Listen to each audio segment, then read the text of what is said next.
Bom dia, pessoal. Tudo bem com vocês? Vocês me ouvem bem? Bom dia, professor.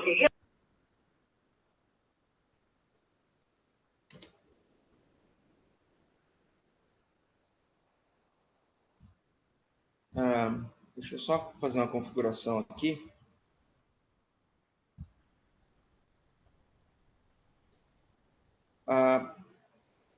Antes da gente começar, eu tenho um assunto para tratar com a turma. Um assunto que vem desde a sexta-feira.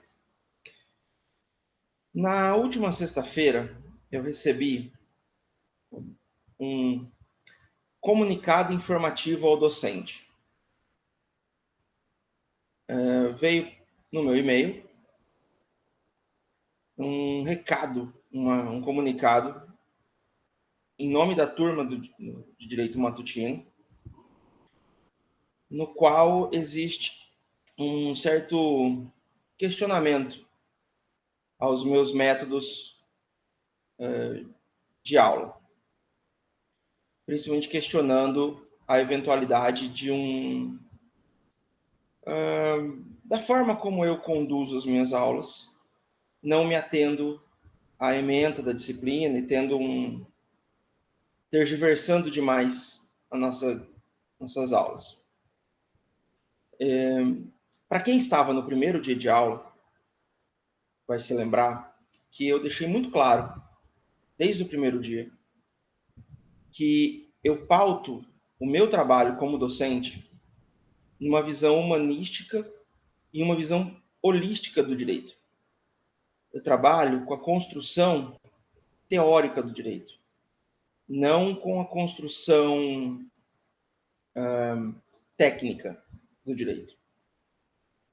E isso me permitiu, ao longo dos últimos anos, não só no curso de Direito, mas em várias passagens minhas, criar uma relação social e criar um link da técnica com a sociedade.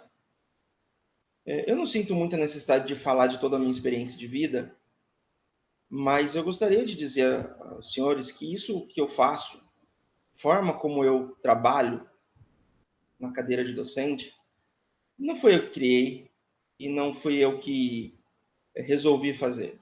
Isso é baseado na experiência de muitos anos em contato com a estrutura do ensino superior. Eu trabalho desde 2009 no ensino superior. Eu comecei a trabalhar com direito nas parceladas em 2017, comecei a trabalhar com curso regular de direito em 2015, mas na educação superior eu trabalho desde 2009. Vão aí para 12 anos de serviço. Tá? E o que a gente viu, o que eu aprendi ao longo desse tempo todo? Eu aprendi que enquanto nós não humanizarmos a educação, nós não vamos conseguir a evolução da sociedade. Isso, para mim, é essencial. E eu não estou dizendo isso da boca para fora ou algo que eu estou criando, não. Eu estou falando isso que eu aprendi com pessoas que estudaram diretamente com os principais teóricos da educação no Brasil. Pessoas que foram orientandos de Paulo Freire, de Neerland, de Mérida Priori. Pessoas que estudaram, que tiveram aulas com André Franco Montoro, com Silvio de Salvo Venosa. Eles aprenderam isso com essas pessoas e me ensinaram isso. E é a partir daí que eu trabalho a minha vida toda dentro do curso da docência.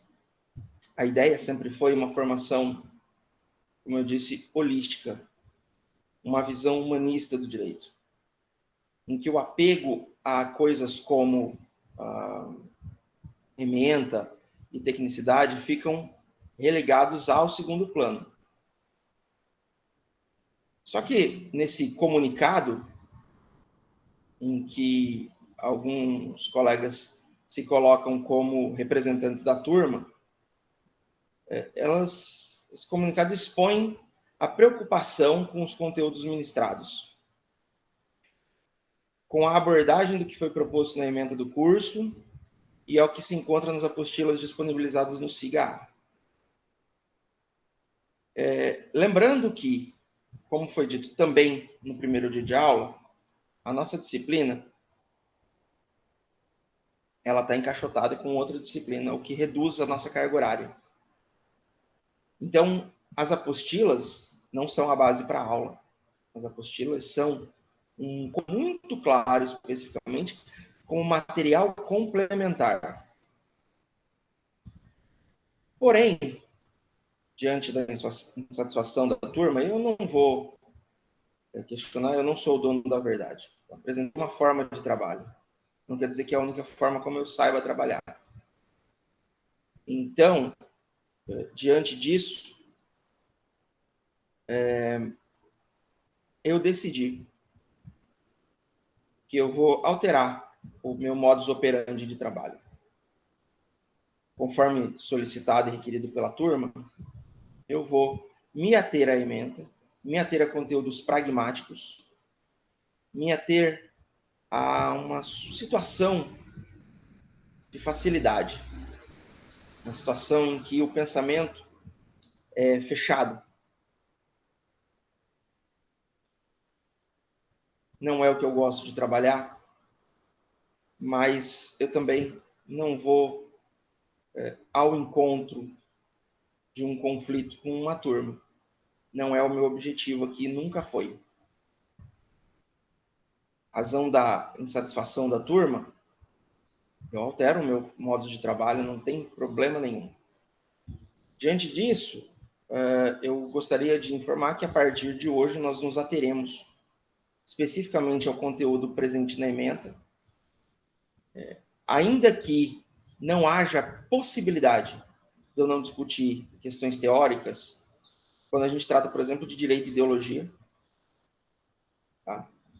Mas eu vou me aferrar um pouco mais ao conteúdo técnico, e até por isso, eu não sei se vocês já notaram, mas vai haver uma alteração na segunda avaliação, nossa avaliação, que seria um trabalho em grupo, no dia 11, passou a ser uma avaliação individual, dissertativa e escrita, baseada na resenha crítica de um artigo sobre direito e ideologia, sobre teoria do direito,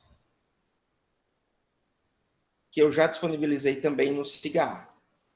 Data final de apresentação, sábado, às 11 horas, é o encerramento da nossa aula.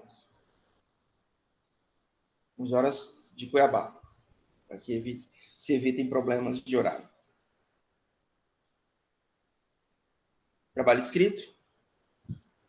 Essa avaliação dissertativa, ela deverá ser seguindo as normas da ABNT e não deverá ser entregue em nenhum formato que não seja o previsto pela ABNT. Eu já converso com vocês.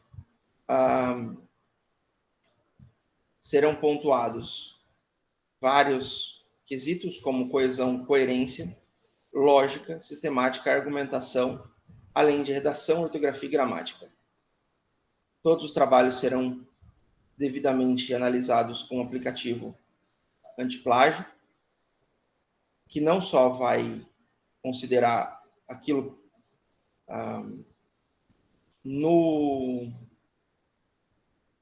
que está na rede, mas também aquilo que está no meu computador, ou seja, os outros artigos, as outras resenhas apresentadas pelos colegas. Qualquer indicação de plágio é zero. Qualquer indicativo de que dois alunos compartilharam o mesmo trabalho é zero para os dois. A nota é subjetiva da parte do professor.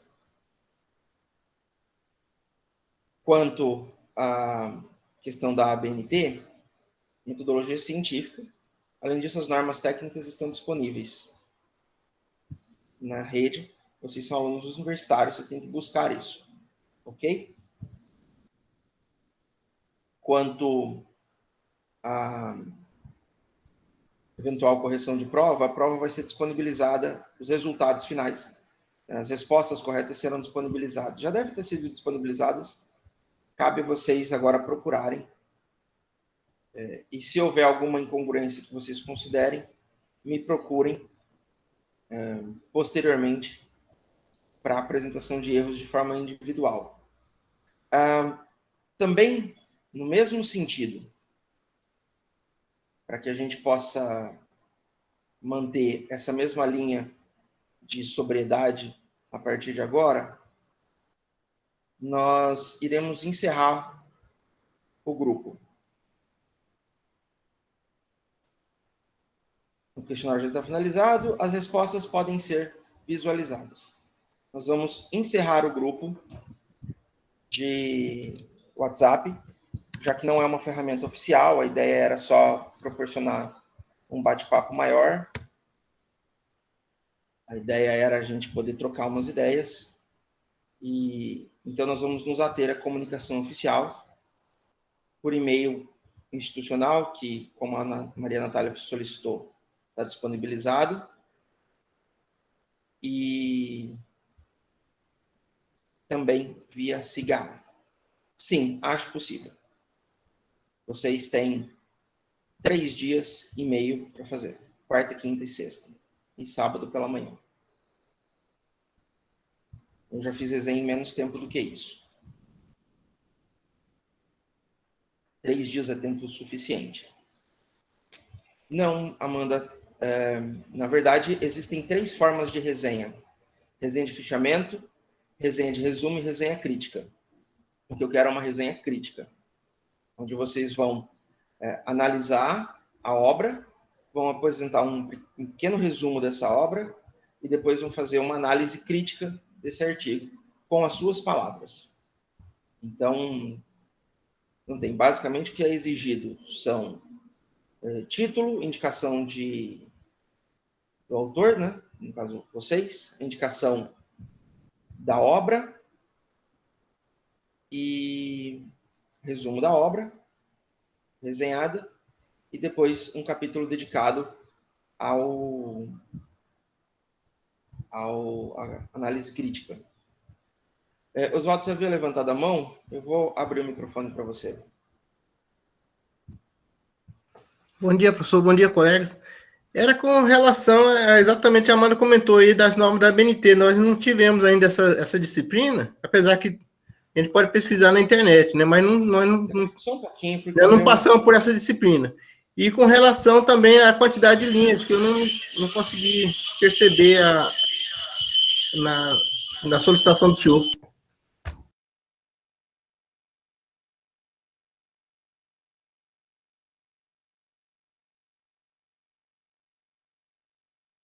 O senhor está multado. Uma resenha crítica razoável vai ter na parte crítica pelo menos 20 linhas. Tem o resumo também.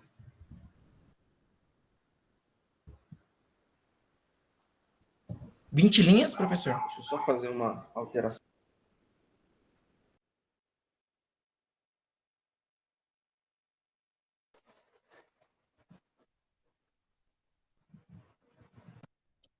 Me ouvem? Então, acho que é isso. Professor, você vai contar por linhas ou por palavras? Porque, via de regra, a resenha é contada por palavras. Como é que vai ser contada? Por linhas. Por linhas? Então, qual é o mínimo, por favor? Que a gente não conseguiu entender. Linhas, como eu disse pro no mínimo 20? Oswaldo.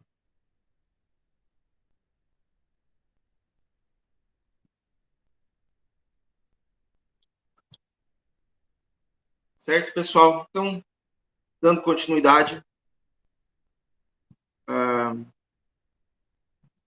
hoje nós vamos trabalhar direito objetivo e subjetivo.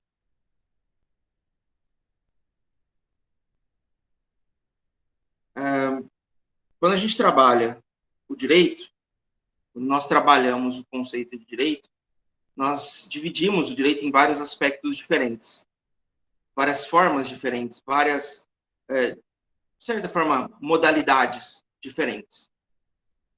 E uma das formas como a gente pode analisar o direito é na sua separação,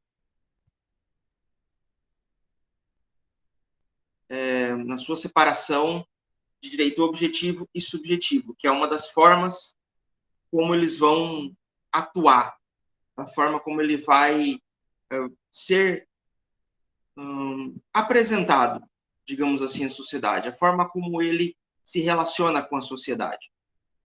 O direito objetivo é aquele que está no ordenamento jurídico, que faz parte da estrutura do judiciário, do conceito de direito, e que regula as normas de conduta da sociedade, do indivíduo para com a sociedade. São considerados normas de agir, são considerados normas que vão trabalhar a avaliação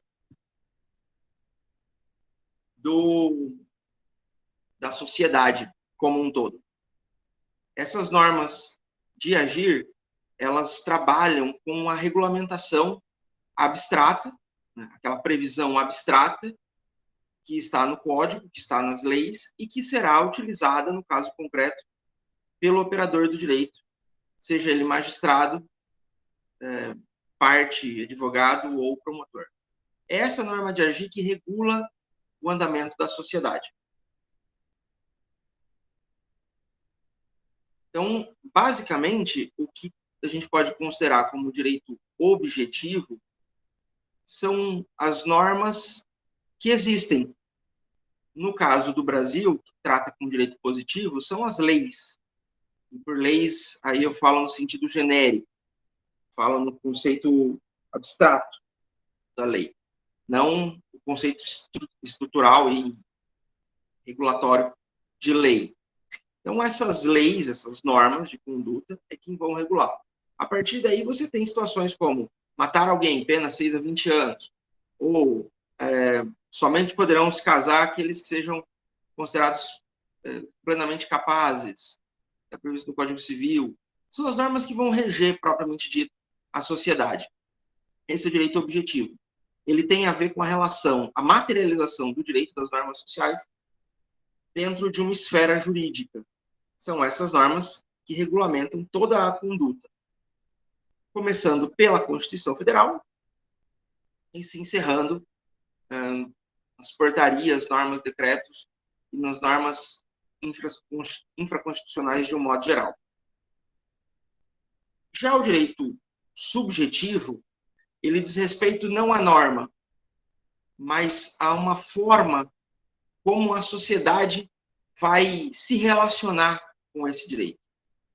É uma possibilidade da utilização desse direito. Então, basicamente, o que é considerado direito subjetivo não são normas de condutas, mas a capacidade, a possibilidade que o indivíduo, que o membro dessa sociedade tem de fazer valer os seus direitos, de fazer valer esse direito objetivo, de executar, digamos assim, esse direito objetivo ou não, se não tiver se não for do seu interesse. Existem alguns direitos que não são subjetivos, que eles são somente objetivos. Então, por exemplo, direito à vida. Todos têm direito à vida. Você não precisa pedir permissão ou requerer alguma coisa para nascer. Você nasce, você tem direito à vida. Esse direito já é um bem jurídico tutelado. Direito à personalidade jurídica, direito à identidade e dignidade humana, direito a um nome. Você não precisa fazer jus a esse direito. Esse direito está incorporado na própria esfera da sociedade e eles não são facultativos, eles são obrigatórios. A partir do momento em que você tem direitos facultativos, aquele exercício do direito que depende da vontade do indivíduo, aí você tem o conceito, a construção do direito subjetivo. Então, todo mundo tem o direito todo mundo vai ter o direito de tirar a carteira de motorista ao completar 18 anos. Mas isso depende da sua vontade em fazê-lo. Você faz se você quiser. Você exerce esse direito se você quiser. O exercício do direito, ele depende da vontade do agente. Com base nisso, a gente tem a divisão, a subdivisão de direito subjetivo em direitos de gozo, que é esses próprios direitos que não são dependentes da vontade, né, e que já existem, os direitos de agir e os chamados direitos de funções. Os direitos de funções são mais voltados às instituições estatais. O direito de agir é o direito básico de todo mundo, certo? Já o direito função, ele é um direito mais voltado, como eu disse, para a construção do Estado. Então, ele não depende de uma manifestação de vontade propriamente dita, ele não depende da intenção, mas ele está presente e vai depender essencialmente da previsão legal da existência desse direito ou não. É por isso que a gente fala no direito administrativo que, para o cidadão comum, tudo que não é proibido é permitido, mas para o direito administrativo, tudo aquilo que não é proibido, tudo aquilo que não é permitido é proibido. Ou seja, só pode fazer aquilo previsto em lei. Então, o Estado só vai ter o direito, por exemplo, de punir, de cobrar tributos, de exercer as suas condições, e aí eu falo o Estado enquanto estrutura judiciária, tá? Estado enquanto poder, e não o Estado enquanto pessoa jurídica, a gente vai ver isso mais para frente, essa separação. Quando a gente fala em direito, em relações de direito público e privado, o Estado como a representação do poder, a representação da estrutura judiciária. Tá? Slaine, você levantou a mão, pode falar, por favor. Eu levantei a mão. A Renata levantou primeiro. Renata? Professor, a minha pergunta era nesse ponto aí. A questão da linha tênue, que são, né, muito parecidos, o objetivo e o subjetivo. Então, eu posso resumir para mim, para estudar, para entender, que o direito objetivo, ele existe, independente da minha vontade, certo? E o direito subjetivo, ele vai depender de se eu vou querer ou não aquele direito sobre mim. É isso? O direito objetivo, ele basicamente ele existe como ele materialização. Existe, exatamente, eu não preciso, assim, independentemente da minha vontade, esse direito existe, objetivamente. E o subjetivo, ele só vai ser, aspas, praticado ou não, dependendo da minha vontade. É isso mesmo? Do sujeito. A minha vontade de agir ou não. É isso? Isso. Slaine. É a mesma coisa que eu ia perguntar. E, tipo, por exemplo, eu vendo algo a Renata, daí, quando chega numa certa data, a Renata não me paga. Eu tenho o direito de entrar com ação na justiça, né? Sim. Para poder fazer com que ela me pague. Mas você Aí não isso é vai- subjetivo, certo, professor? Não é automático. Isso que a Slaine citou é subjetivo, certo? Porque ela Isso. pode ou não Ou não. entrar com uma ação contra mim. É isso? Isso. Ele existe, está na lei, mas só que eu tenho o direito de exigir que ela me pague, só que aí é algo que eu faço se eu quiser. É subjetivo, não é isso? Isso. Tá. Obrigada. Só para ver se eu entendi. Oswaldo, você tinha levantado a mão também? Sim, professor. Nesse direito objetivo, me surgiu uma dúvida com relação à palavra direito pacificado. Tendo em vista que, assim, pessoal, isso está pacificado, isso existe mesmo ou tem uma variação aí nesse termo pacificado? Como que funciona? O senhor pode dar uma exemplificação para nós? Aí a gente não está falando de direito pacificado, Oswaldo. A gente está falando em entendimento do direito. Qual que é a diferença? Você tem uma norma, você tem uma lei, e que você vai interpretá-la, o juiz vai interpretá-la de acordo com um caso concreto. E aí, diante disso, com decisões reiteradas, e principalmente com decisões dos tribunais superiores, o STJ e o STF, ele vai ser pacificado num sentido. Ele vai entender de forma A ou de forma B. A partir do momento em que, normalmente é o Supremo Tribunal Federal, mas outros tribunais também, de forma contínua, de forma regular, entendem de forma A aquele direito, ele passa a ser pacificado. E não é o direito em si. O direito ele é abstrato e vai ser utilizado no caso concreto. Mas é a interpretação do direito.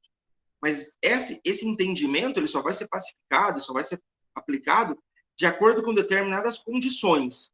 Então, você tem um direito determinado.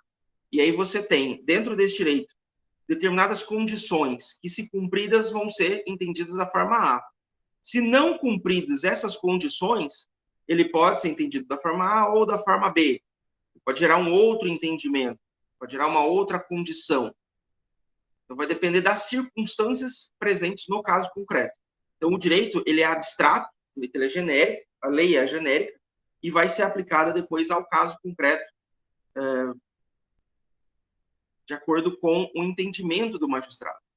E aí, no caso especificamente do Brasil, a gente pode dizer que existem entendimentos pacificados, que são decisões reiteradas de vários tribunais, de várias instâncias, de uma forma geral, dos próprios magistrados. Você vai ter, a gente vai ver isso com fontes do direito, você vai ter a jurisprudência. A jurisprudência são decisões especificamente de tribunais colegiados, ou seja, não serve decisão de tribunal de primeira instância, só de tribunais colegiados, que são aqueles compostos por mais de um juiz, ou seja, mesmo quando a gente tem uma decisão publicada por um desembargador, mais uma decisão monocrática, por um só desembargador, ela não vai entrar nesse conceito de jurisprudência. Nós temos as súmulas, que são entendimentos que foram pacificados pelo Supremo Tribunal Federal, pelos tribunais superiores em geral.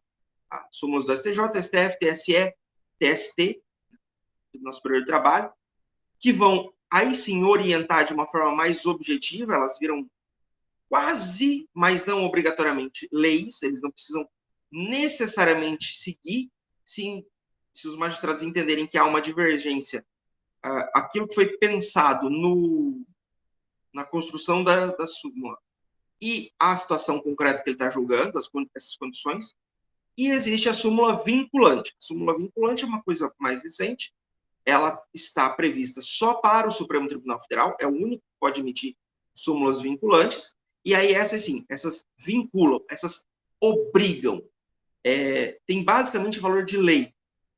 Então, inclusive, já é objeto de questionamento, porque ela se torna uma função atípica do próprio judiciário. Então, todas essas, é importante a gente dizer, algumas doutrinas, alguns autores já têm usado uma outra nomenclatura para esse entendimento pacificado, que são os precedentes. O precedente é um termo que se origina da common law, que a common law ela não tem jurisprudência. Ela fala em precedentes, que são decisões de qualquer tribunal, de qualquer instância, de qualquer circunstância, que você vai acompanhar ao longo de uma certa estrutura, de uma certa lógica jurídica. Então, de certas condições materiais também do caso concreto. Isso são os precedentes. E aí, nesse caso dos precedentes, ela não precisa ter uma vinculação de tribunais, de instâncias, nem nada do gênero. Continuando esse nosso conceito, a gente entra em direito potestativo. O que é o direito potestativo? O direito de agir, né, o direito subjetivo de agir, ele é um direito voltado especificamente para a construção da faculdade do ser humano. Então, você vai agir de forma que você considere válida, que você considere lícita, e que você vai buscar a solução via de regra no judiciário, mas não obrigatoriamente. Você tem outras formas de buscar a resolução dos seus problemas administrativamente, via cartório.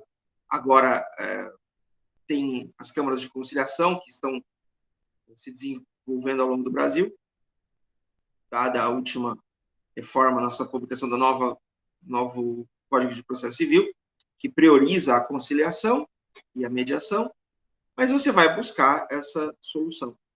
Porém, tá? Normalmente, o direito subjetivo, ele vai ser contestado, ele pode ser contestado. Então, quando você ingressa com uma ação contra um indivíduo, esse indivíduo, via de regra, vai contestar. Ele vai dizer, olha, tá errado, não é assim, não é dessa forma. É muito raro acontecer de pessoa dizer, não, você tá certo, tá aqui, te dou tudo. Pode acontecer, mas se o cara tá nessa disposição, normalmente não vai ser necessário chegar ao judiciário. Acaba, né, salvo algumas ações específicas, necessitam de uma intervenção estatal, como, por exemplo, ação de uso capião, ou ação de herança, qual há uma concordância, não há pretensão resistida, mas, via de regra, né, existe uma resistência àquele exercício do direito que o indivíduo está buscando naquilo que a gente considera direito subjetivo. Mas existem determinados direitos, existem determinadas circunstâncias que elas não têm resistência, elas não existe forma de você discutir, de você questionar. Esse é o chamado direito potestativo. Ele é exclusivo daquele que tem o exercício do direito. Ele não pode ser questionado, ele não pode ser discutido, né, o direito em si. Então, por exemplo, o direito de férias do trabalhador, ele é um direito incontestável. A legislação ela é muito clara. Você completou 30 dias de efetivo exercício no seu serviço, você faz jus a 30 dias de férias. Você tem o direito a férias. Existe uma prerrogativa que permite que o indivíduo venha das férias, permite que essas férias sejam fracionadas, permite que essas férias sejam marcadas de acordo com a conveniência do empregador. Ótimo, mas nenhum deles diz que você não vai fazer jus a férias. Você diz assim, não tem férias remuneradas. Não é assim que funciona, não é isso. Não, você completou 30 dias, 12 meses, você imediatamente faz jus a 30 dias de férias. A forma de gozo dessas férias, existe algumas limitações, aí depende de algumas condições. Mas os 30 dias de férias estão lá. Vai ter que gozar. Inclusive, se você não gozar nos 12 meses subsequentes, o empregador é obrigado a indenizar. Ou seja, vai dar esses 30 dias de férias e mais um mês para você, por multa, por você não ter gozado essas férias. Do outro lado, a gente está falando de relações trabalhistas, o direito de demitir o empregado, ele é um direito potestativo. Qualquer patrão pode olhar para o seu empregado e falar, você está demitido. Mas aí ele pode, de justa causa... Não, aí é uma outra questão. Ele vai demitir com justa causa? Aí ele precisa ter motivos. Mas ele pode demitir sem justa causa. Pode olhar, não quero você aqui. Não gosto de você.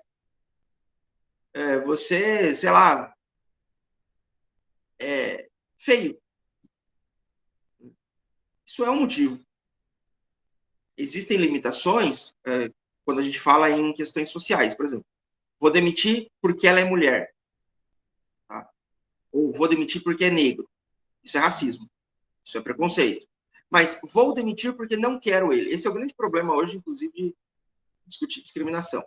Porque a demissão sem justa causa, ela é uma prerrogativa. Eu não precisa dar motivo. Vou demitir. Por quê? Porque eu quero. É o momento em que o Castelo Rá-Tim-Bum não vale. Porque sim. E é resposta. Mas ele não... Não, aí é o direito, indenização, multa, tudo é direito do empregado. E ele vai cobrar. Se ele não pagar, cabe uma ação judicial. Mas o direito de demitir o funcionário é um direito inalienável. E aí a gente inclui vários direitos. Direito de licença maternidade, direito às férias, direito a 13º. Cumpridos os requisitos legais, não há que se discutir a existência desse direito. A possibilidade do indivíduo de fazer valer esse direito. Podem haver algumas condições, né, para a gente discutir. Um slide perdido aqui no meio. Para a gente discutir, para a gente, de fato, fazer valer esse direito, porque todo direito ele depende de uma série de condições a serem cumpridas e adquiridas, e, por outro lado, existem alguns direitos que não... que dependem necessariamente da materialização da outra parte, da pretensão de uma condição da outra parte. Por exemplo, o direito de compra e venda só pode ser exercido se houver vontade da outra parte. Mas alguns direitos são essencialmente pessoais. E alguns direitos, além de serem pessoais, eles não podem ser contestados. Avançando um pouquinho, trabalhando com segurança jurídica, a gente chega, porque é correlacionado, ao direito adquirido. O direito adquirido são direitos subjetivos, aos quais o cidadão fez jus, mas que, por qualquer motivo, ele ainda não exerceu esse direito. E aí há uma mudança jurídica, normalmente uma mudança legal, que altera esse direito, que altera essa condição. Para garantia da ordem jurídica e para garantia das condições de segurança jurídica mesmo da sociedade, a Constituição Federal, no seu artigo 5º, inciso 36, previu que a lei não prejudicará o direito adquirido, o ato jurídico perfeito e a coisa julgada. O que é esse direito adquirido, então? São esse direito que já foi conquistado, digamos assim, pelo indivíduo, e que, mesmo que sobrevenha uma nova lei que altere o status quo, ele não pode mais ser alterado. Então, por exemplo, quando, digamos aqui, quando houve uma mudança na legislação que permitiu a incorporação de cargos ao subsídio base do funcionário público, então, depois de um certo tempo, 5 anos, em que ele ocupava um cargo de confiança, a gratificação daquele cargo de confiança era incluído no seu subsídio, e aí veio uma emenda à Constituição que alterou isso, né, que declarou que o salário era o base e que, não importa quanto tempo o indivíduo ficasse com aquele cargo de confiança, ele não incorporaria essa gratificação ao seu subsídio base, aos seus vencimentos básicos. Aqueles que já tinham incorporado não perderam. Aqueles que já tinham feito jus àquele direito não perderam. Da mesma forma, se o indivíduo passa num concurso público, passou num concurso público qualquer, ele está aprovado dentro do número de vagas. Tá? Isso é importante deixar claro. Ele está aprovado, a condição dele é aprovada dentro do número de vagas. E, de repente, vem uma lei que extingue aquele cargo no qual ele foi aprovado, isso não vai afetar a aprovação dele. O Estado vai ter que dar um jeito de nomear este indivíduo e inseri-lo dentro da administração pública com os vencimentos e com a tabela do cargo no qual ele foi aprovado. Ah, mas acabou o cargo de professor de história, não tem mais história na escola. E agora? Agora você vai dar um jeito de botar esses professores de história em algum lugar, com o mesmo salário e, mais do que isso, com uma tabela salarial igual, compatível ou melhor, porque a redutibilidade de vencimentos é prevista também na Constituição. Então, você não pode colocar ele numa tabela salarial que seja inferior ao que ele já ganhava, ou ao cargo ao qual ele prestou o concurso. Ok? Então, é importante deixar claro que esse direito ele já tem que ter sido convalidado por lei. Ele não pode ser mais questionável. E aí vem uma mudança legal, e essa mudança legal, essa mudança na lei, altera o status quo daquilo que ele poderia fazer jus. Aí há a quebra do direito, haveria a quebra do direito adquirido, o que é inconstitucional, não se permite. Só passar o slide aqui para frente, se ele for, né? Professor, esse comentário do senhor, né, como exemplo da questão do concurso, por isso que a gente tem visto hoje, em muitos editais, em vez de colocar o número de vagas, coloca-se, como é que é o termo mesmo? Desculpa. Reserva. Isso, professor, cargo de reserva, por causa da questão do direito adquirido. Porque se passou e estava no número de vagas, realmente ele tem que fazer jus ao exercício. Eu acho que é por isso que cada vez mais a gente percebe no âmbito dos concursos como reserva de vaga. Perfeito. Obrigada. A gente ia chegar aí, porque o próximo conceito é chamado expectativa de direito. O que é expectativa de direito? É uma possibilidade, é uma ideia, é um conjunto de situações que, se cumpridas, vão gerar direito, vão gerar uma condição jurídica para o indivíduo. Então, ele deixa de estar amparado pelo direito adquirido, ou seja, ele não reuniu ainda as condições, os requisitos legais para fazer jus àquele direito, mas existe uma certa possibilidade. Okay? Havia um conjunto. Então, o indivíduo que passa, por exemplo, ele está classificado, mas não aprovado, ou seja, ele está fora do número de vagas em um concurso público, ele tem uma expectativa do direito. Tem expectativa de ser nomeado para esse concurso. Se, por um acaso, vier uma nova lei que extingua aquele cargo, ele não faz jus à obrigatoriedade de ingressar, porque ele não reuniu os requisitos, que no caso era a aprovação dentro do número de vagas. Então, se ele não for nomeado, não há quebra de lei. Se vier um novo concurso, é óbvio que existem os requisitos do direito administrativo, o princípio da eficiência, que fala que, normalmente, antes de você fazer um novo concurso, você aproveita aqueles classificados.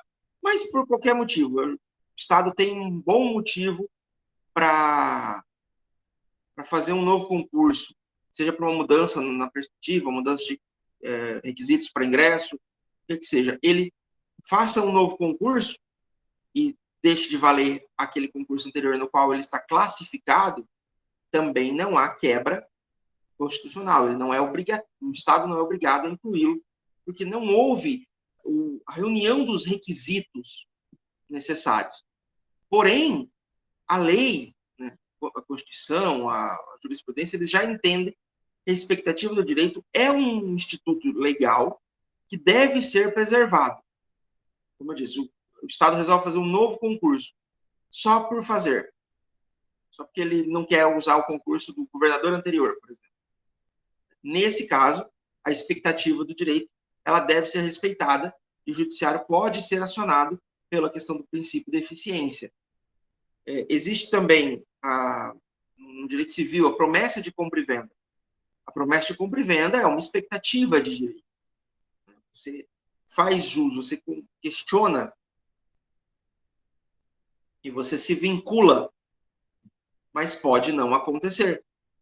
Se você fez uma promessa de compra e venda de uma safra, por exemplo, de uma colheita de grãos, e de repente dá uma praga, dá alguma coisa, você não cabe indenização por danos materiais, se houver, se tiver adiantado algum dinheiro, mas não cabe aí uma obrigatoriedade do indivíduo que não cumpriu com o seu tratado, porque não houve a venda propriamente dita.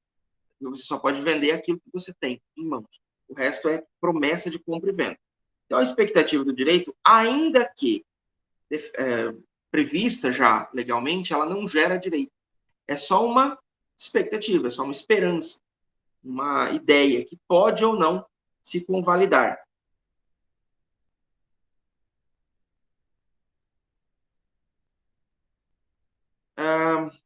Para a gente já entrar em fontes do direito, que é a próxima disciplina que a gente vai ter, o que é fonte do direito? As fontes do direito, elas são a origem, a essência sob a qual a estrutura do direito, a estrutura judiciária vai trabalhar. É a partir das fontes do direito que a gente vai criar o direito material, que no caso seriam as leis, as normas propriamente ditas. A fonte do direito é o conceito por trás de onde a gente originou aquela norma, aquela condição. E as fontes do direito, elas podem ser divididas em vários campos, digamos assim, várias formas. Uma são as espécies, você divide pela sua origem, pela sua, digamos assim, pela sua construção filosófica e ideológica. A primeira delas são as fontes históricas. O que são as fontes históricas? São aquelas baseadas na história, nos conceitos anteriores, naquilo que foi trazido, naquilo que é absorvido pelo direito. Então, a partir do momento em que a gente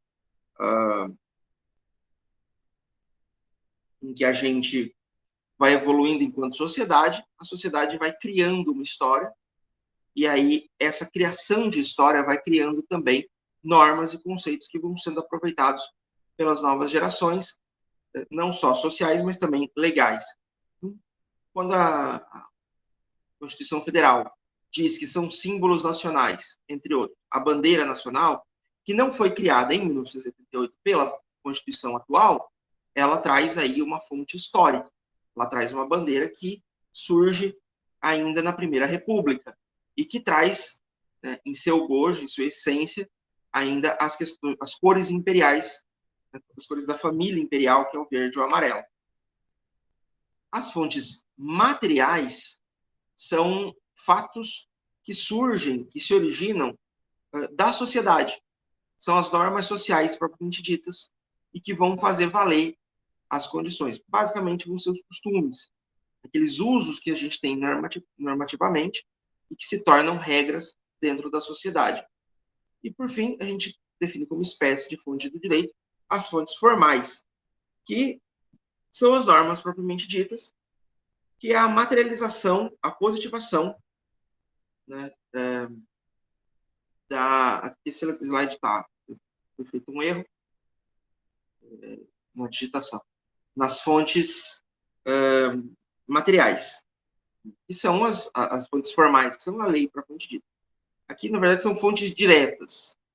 Tá? Tem um erro de digitação, não era para ter escrito o formais. A gente também pode dividir em fontes diretas e fontes indiretas. O que são fontes diretas? É aquelas fontes que são obrigatórias, é a essência da coisa, né? De onde vem, propriamente dito, o direito. A principal delas é a lei. Lei no sentido lato. Então, a gente com a Constituição, leis complementares, leis ordinárias, códigos, normas, portarias, decretos, medidas provisórias e todas as espécies normativas possíveis. A lei não tem muito o que a gente discutir, né? A lei é a lei. A lei está lá, está positivada, a gente pode e vai discutir ainda algumas questões voltadas à construção da lei, né? Vai ficar ainda que está aqui. E os costumes. A gente vai estudar a lei ainda. Os costumes são normas, condutas e usos sociais que são utilizados na sociedade como um todo.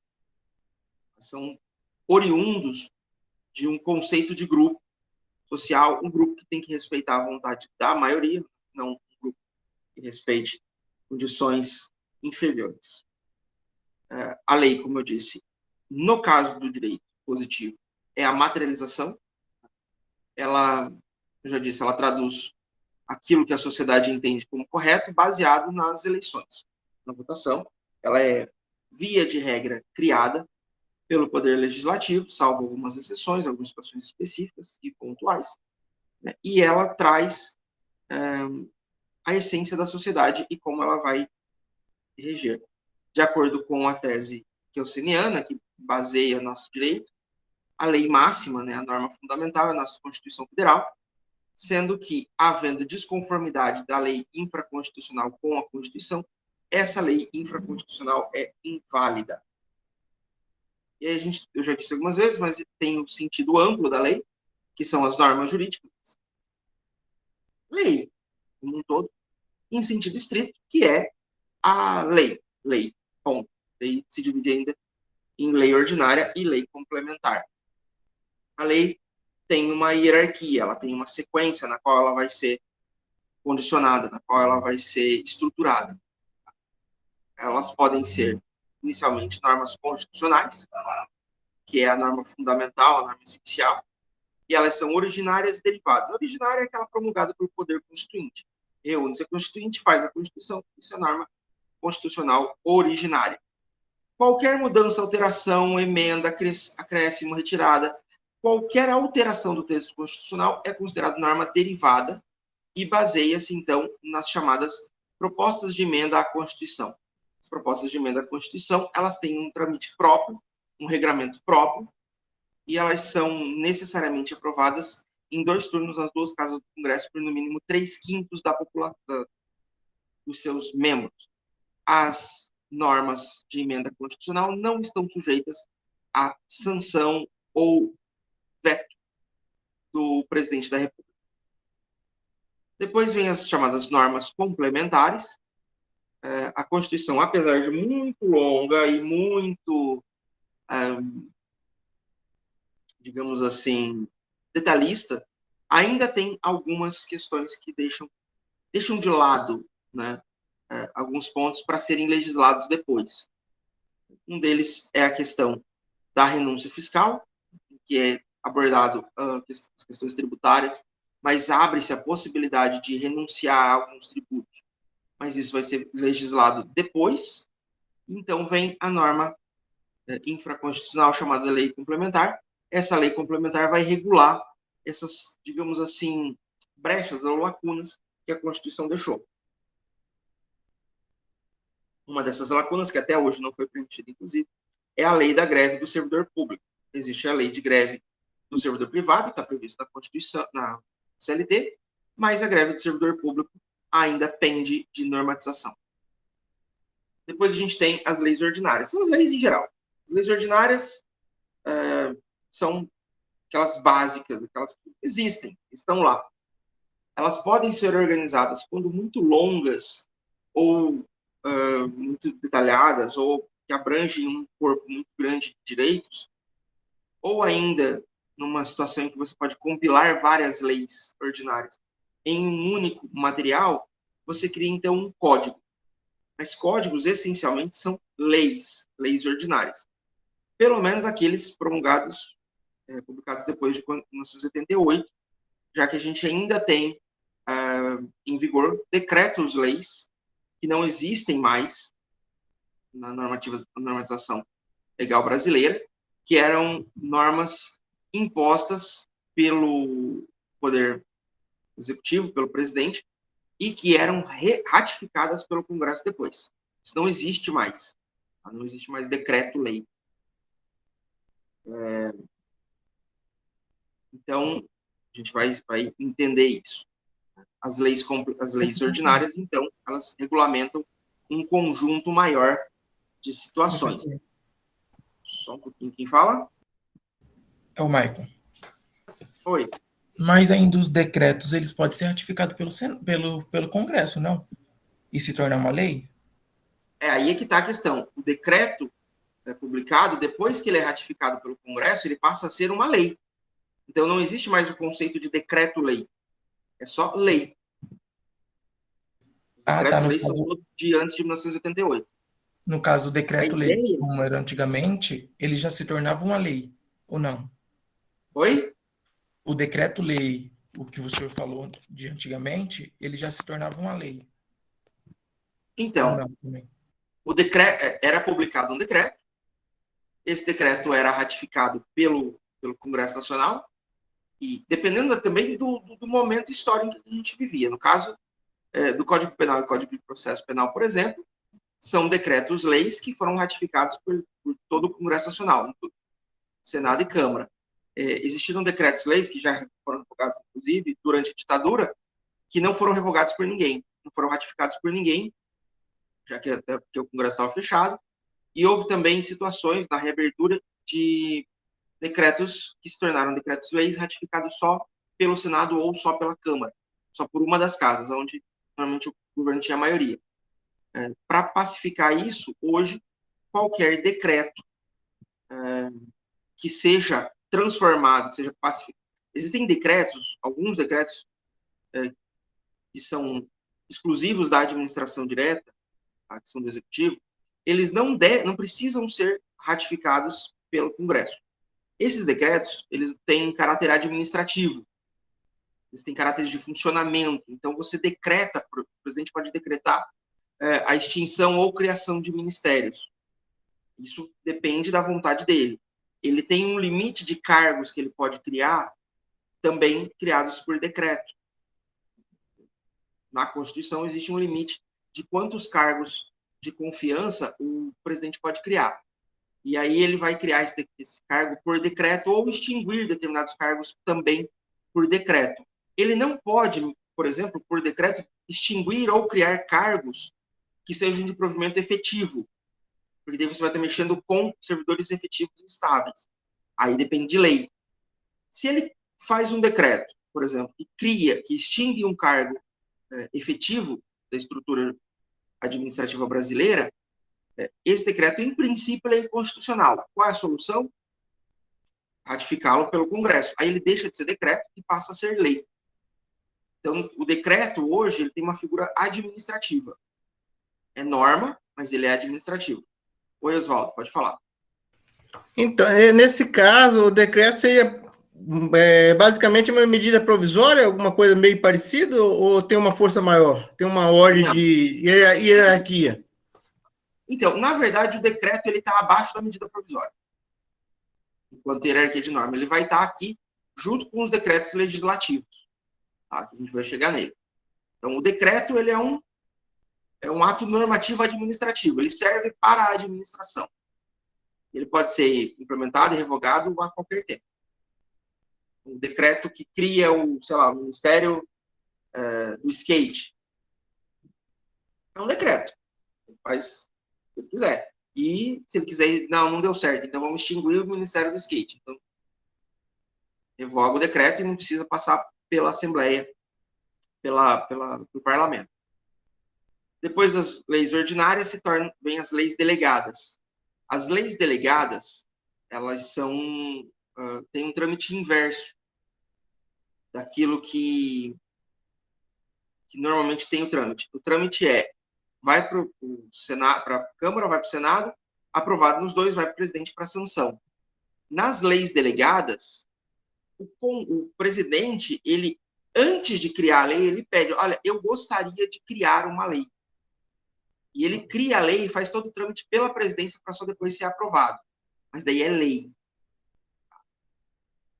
De certa forma, seria, digamos assim, o herdeiro do decreto-lei. O problema é o seguinte, como é uma lei, ela não tem valor enquanto não for aprovada pelas duas casas do Congresso. O decreto-lei saía do gabinete da presidência com força normativa, com valor, validade.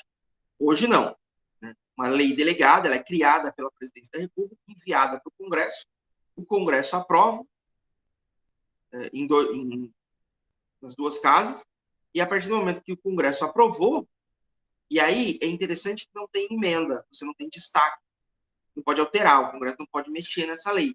Nas leis ordinárias, nas leis complementares, aquelas que vão e tem seu trâmite iniciado nas casas do Legislativo, elas podem ser alteradas. Elas podem ser, vou fazer isso, vou fazer aquilo, mexi e aí vota de novo.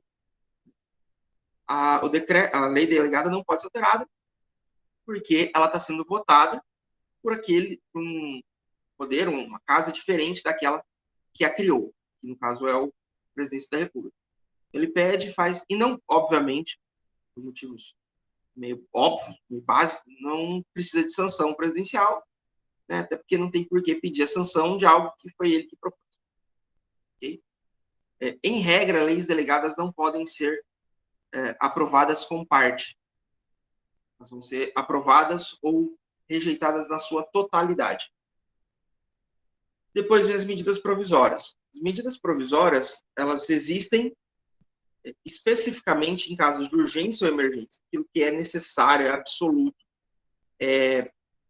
não pode esperar. Então, você coloca uma normativa, uma norma, com força de lei, mas ela tem até 45 dias para ser votado pelo parlamento.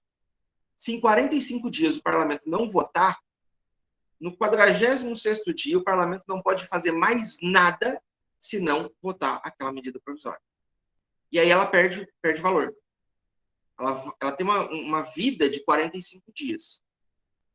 Não sendo votado nesse período, ela deixa de ter valor. Aí vota. Aprova, volta a ter valor. Vota, rejeita, aí apaga de vez. Acabou. Não tem mais discussão. Mas durante esses 45 dias, ela tem valor normativo. Professor, Oi. quanto à medida provisória, possível afirmar que ela já produz efeito nesse período de 45 dias aí? Sim. Ela tem força de lei nesse período de 45 dias. Então, o que vai, vale. Se você fizer uma medida provisória dizendo que é permitido, sei lá, matar o seu chefe, enquanto o Congresso não votar a medida provisória, ela tem valor. E, nesse caso, você pode matar o seu chefe. Aí ela foi revogada, ou ela não foi votada em 45 dias, o que seja, foi rejeitada.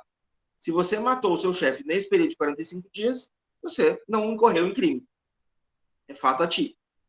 Se você matou no dia seguinte a revogação da lei, aí você vai ser preso. Pode falar, Michael. Mesmo se ela for dada como inconstitucional, depois? Ela só pode ser declarada inconstitucional depois. Né? Ela precisa existir para ser declarada inconstitucional. A partir daí, você precisa... A partir da publicação, ela tem efeito. Pronto. Ela tem força de lei. A questão da medida provisória, ela vai ser utilizada com mais parcimônia, com mais vagar, de acordo com a sua capacidade de negociação com o Congresso. Porque se você começa a fazer isso, você perde sustentação na base para aprovar as outras coisas que você precisa. Mas isso é uma discussão política. A gente não tem por que entrar aqui. Mas ela tem valor. A única possibilidade de uma medida provisória ela entrar já imediatamente inválida, se ela tiver sido proposta, rejeitada pelo Congresso, ou declarada inconstitucional, e ela ser reeditada igual em conceito ou literalmente logo depois, no mesmo ano, no mesmo período legislativo. São 2 anos. Aí não pode. Aí, nesse caso, ela não entra em vigor. Então,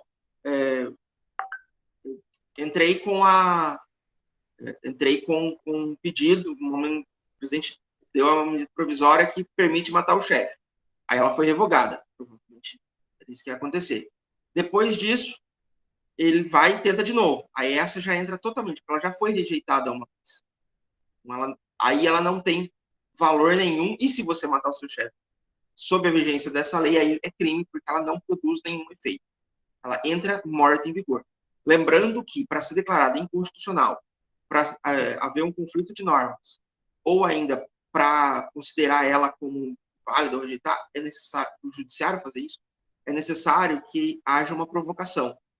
Alguém tem que provocar o judiciário. Então, no caso de uma ADIM, algum partido político, sociedade civil organizada, alguém faça justo, tem que propor uma ação direta de inconstitucionalidade, o Supremo vota, né, e considera inconstitucional, aí ela não gera mais efeitos.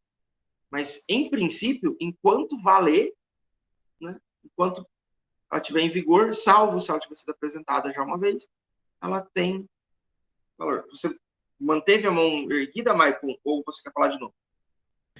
Eu tenho outra dúvida. É na medida provisória que entra em caráter de urgência, que o Congresso não pode votar nada enquanto não vota ela? Ou Sim. Não? Toda medida provisória ela só pode existir em caráter de muita relevância, né, e urgência. A urgência é fácil da gente entender. Né? É necessário, é imperativo que aconteça rápido. A relevância ela abre brecha para entendimento. Aí a relevância abre realmente uma possibilidade de compreensão. Inclusive, um dos motivos de revogação da medida provisória, né, aí, tanto pelas comissões da Câmara quanto pelo próprio Supremo Tribunal Federal, é a ilegalidade da sua declaração. No caso, não é relevante ou não é urgente, então não é, materialmente ela é falha, porque ela não preenche os requisitos. Mas, de novo, é necessário que haja a provocação de alguém. E aí é onde a gente tem um certo problema, porque a gente vai ter que ter essa movimentação. Pode falar, Renata. Professor, então, às vezes uma dúvida na cabeça nossa é a seguinte: a medida provisória, ela difere da lei, porque a lei tem o vacatio legis, a não ser que não esteja escrito no texto próprio de lei, de via de regra, o vacatio legis é de 45 dias, certo? Já a MP, ela entra em caráter de urgência, como o senhor falou, e se em 45 dias ela não virar lei, ela perde os seus efeitos, é isso? Isso. Hum. Como a Renata falou, a lei tem um período em que ela não entra, não é que ela não entra em vigor, ela não faz efeitos, que, via de regra, 45 dias, salvo se houver alguma previsão específica, como, por exemplo, o Código Civil e o Código de Processo Civil tiveram uma vacatio legis de 1 ano. Então, só a partir desse momento é que elas vão criar efeitos, vão gerar efeitos no mundo jurídico. A medida provisória, até pelo seu caráter de relevância e urgência, ele vai gerar efeitos a partir da sua publicação. Então, publicou, está valendo. Não, foi revogado, deixa de fazer efeitos. Depois a gente vem com os decretos, né, que são os decretos legislativos e também os decretos presidenciais, que são normas de medida administrativa, né, elas regulamentam questões internas da administração pública, fazem leis, mas elas têm uma implicação, um âmbito inferior. Normalmente elas vão trabalhar dentro de uma estrutura específica, seja legislativo, judiciário, executivo, elas vão trabalhar com uma amplitude que não atinge a toda a população, mas são mais restritos.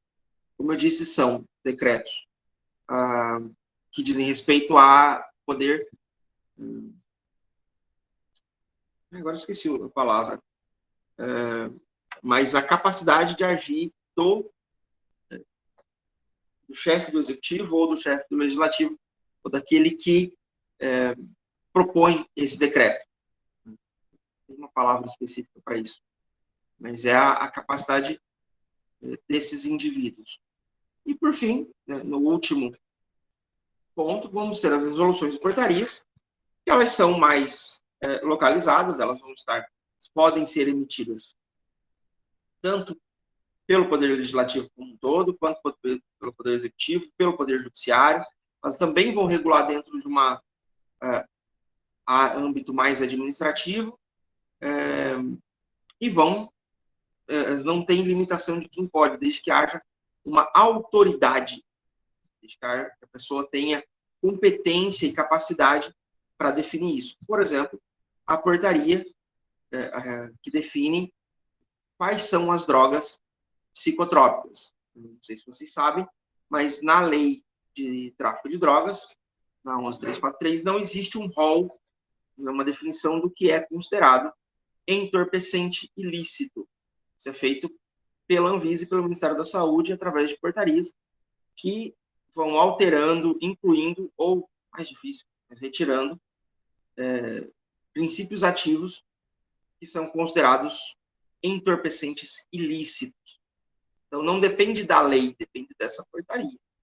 Essa é a grande questão para definir o que é e o que não é entorpecente e o que pode ou não precisa ser considerado droga. Depois a gente tem também como a própria lei, e aí lei aqui no sentido amplo de novo, ainda que na sua maioria sejam leis mesmo, a lei em si, elas vão se dividir em lei substantiva ou material e lei adjetiva e formal. Eu até já falei disso para o Oswaldo esses dias para trás, né? A questão da lei formal. O que são isso? A lei substantiva e a lei substantiva imaterial. Peraí, Oswaldo, você falou o que do porte de armas? Então, eu achei que tinha sido medida provisória, mas foi decreto, né? foi porque, na verdade, ele não criou uma norma nova. Por isso que é decreto. Tudo o que foi feito foi uma mudança nas quantidades e limitações de munição, nas regras administrativas. Por isso, pode ser decreto. Lembrando que o decreto ele pode ser revogado pelo presidente, né, pelo emissor do decreto, mas também pode ser revogado pelo legislativo, se considerar que aquilo o Poder Legislativo ele tem essa possibilidade de controle, se ele considera que aquilo não está em conformidade com os anseios da população brasileira, ou ainda, aí no caso não é revogação, ele é tornado inválido, né, anulação dessa norma, desse decreto, pelo Poder Judiciário, se considerar que ela é contra a lei. Ele vai contrário à lei. No caso desse decreto, foi pelo Poder Legislativo. Então, não havia nada de materialmente, digamos assim, formalmente errado um decreto. Era um decreto que cumpria as normas legais e a Constituição. Só não, segundo os deputados, não atendia o conceito da sociedade. Então, a lei material ou substantiva é aquela lei que reúne as normas de conduta como um todo. Então, Código Civil, Código Penal, são leis que definem as regras sociais.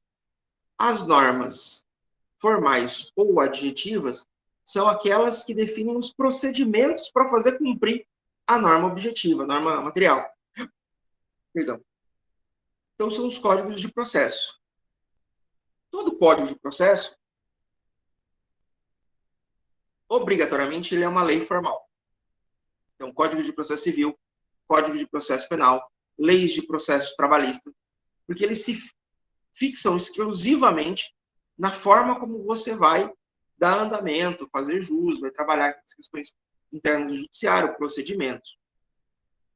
Todo código que não seja processual é lei material? Não.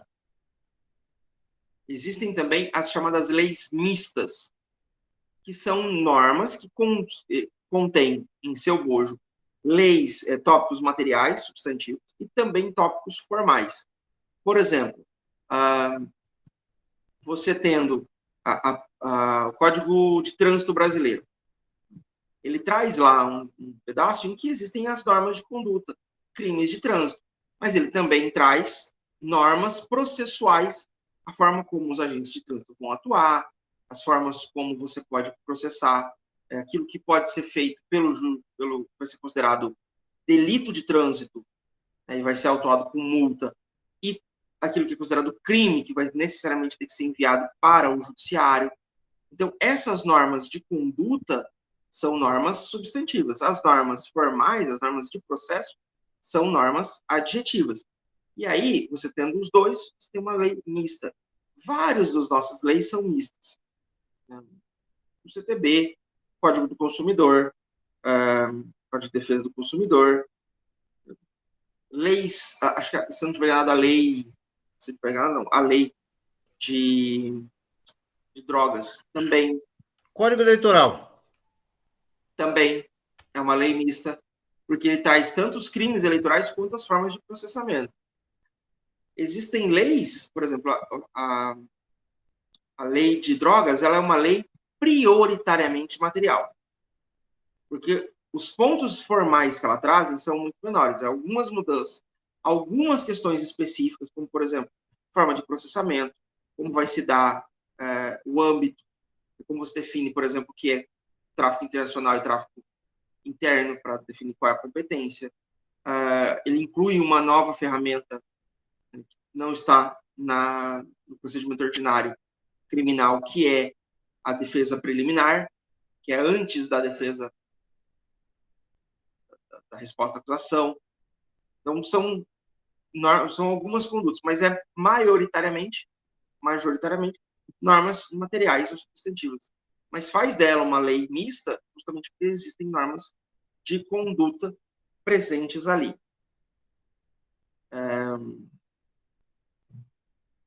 Só para a gente finalizar a aula de hoje, não ficar muita coisa, os costumes a gente já falou, né? São as práticas comuns e usuais da sociedade. É aquilo que não existe norma legal, não existe uma regra escrita, né, mas existem regras de convivência, regras básicas de costume, regras consideradas válidas. Né. Elas vão atuar principalmente na lacuna da lei e na adequação da lei ao fato concreto.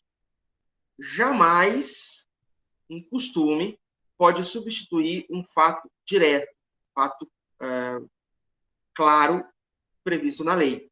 Por exemplo, cidades do interior, do Nordeste, já vi matéria sobre isso, é costume, é usual, que não se use capacete ao andar de moto.